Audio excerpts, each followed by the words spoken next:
Last year's Moto Z and Z Force were the first smartphones to get modularity right, but they also had pretty distinct personalities. The Ultra Slim Z was a hell of an engineering feat that demanded your attention, and the chunky G Force with its shatterproof screen and big battery seemed purpose-built for getting things done.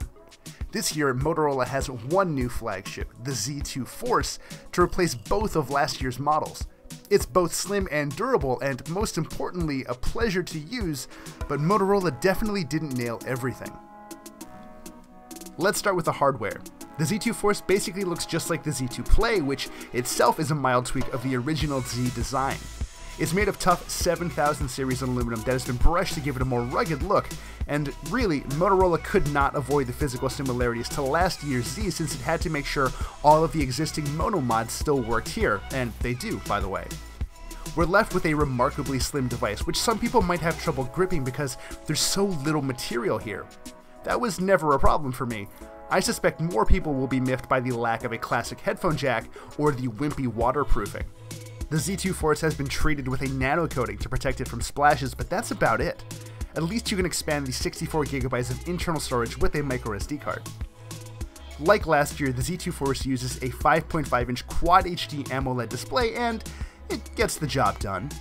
Colors are nice and punchy, but the screen looks slightly yellow compared to devices like the iPhone 7 Plus and HTC's U11. Both of these phone screens are also slightly brighter than the Z2 Force's, but it was still pretty easy to read outdoors. The most important thing about this screen is that it's almost unbreakable thanks to Motorola's Shatter Shield. It's a little different from last year's version though. This time there's a softer plastic shield on top that protects the AMOLED panel that's prone to picking up scratches. In fact, it's soft enough that raking a fingernail across the screen is enough to leave what seems like a permanent groove. It's annoying, but at least it's just a cosmetic problem. I spent the past week throwing this thing around like an idiot, and the screen still works just as well as it always did. Then there's the software, which will feel familiar to anyone who's used a Moto phone in the past few years. Motorola mostly leaves Android untouched, instead adding Moto experiences. You know, like the karate chop gesture to fire up the camera, and the ability to ditch the on-screen navigation buttons in favor of swipes across the fingerprint sensor. That second thing really isn't my thing, but it works well enough. Moto Voice, though, has been updated to act a little more like a virtual assistant. Being able to say, show me my next meeting, or show me the weather is definitely handy, but other than that, Moto Voice is kind of pointless. Sure, you can tell it to show me Spotify, but tapping the icon is almost always faster, and anyway, Google Assistant frankly does all of this better. I guess Motorola's heart was in the right place, but man, this feels like a miss. With the Z2 Force, Motorola finally embraced the dual camera craze, pairing a 12-megapixel color sensor with a 12-megapixel black and white one. As with most of Motorola's cameras, this thing falls into good, not great territory. Colors and clarity are decent, but phones like the S8 and the U11 definitely outpace this one. The inclusion of that second camera also means Motorola was able to build a depth effect mode that sort of simulates the background blurring bokeh that you'd see on a high-end camera.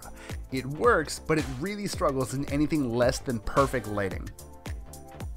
Really, the best part about the Z2 Force's camera is being able to shoot in true black and white. It's more fun than you'd think, and shots actually look pretty great.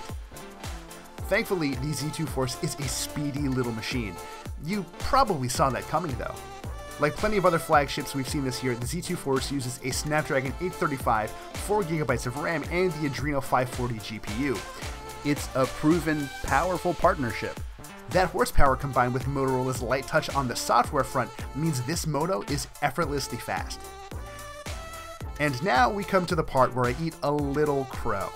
I was totally expecting battery life to suck, but it wasn't nearly as bad as I anticipated.